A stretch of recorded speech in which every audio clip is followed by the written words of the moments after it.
любопитни факти за Стив Джобс, които със сигурност не знаеш. Както обаче всички знаем, той е създател на Apple и една от най-влиятелните личности в света на технологиите. Знаеш ли, че колата на Стив Джобс е била без регистрационен номер? В Калифорния имаш цели 6 месеца да регистрираш нов автомобил.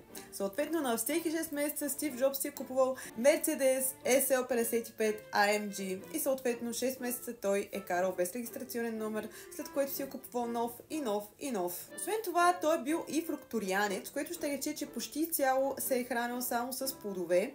Също така е смятал, че това ще елиминира нуждата да се къпе, но колегите му от Atari не смятали така. Съответно, според някой Стив Джобс е имал не много добра лична хигиена. Също така, ето този култов облик с черния пуловер е естествено неговият най-запомнящ се, но той е имал десетки хиляди подобни черни пуловери, създадени специално от дизайнер за него, за да може постоянно да ги носи и да не мисли изобщо за това какво да облече всяка сутрин.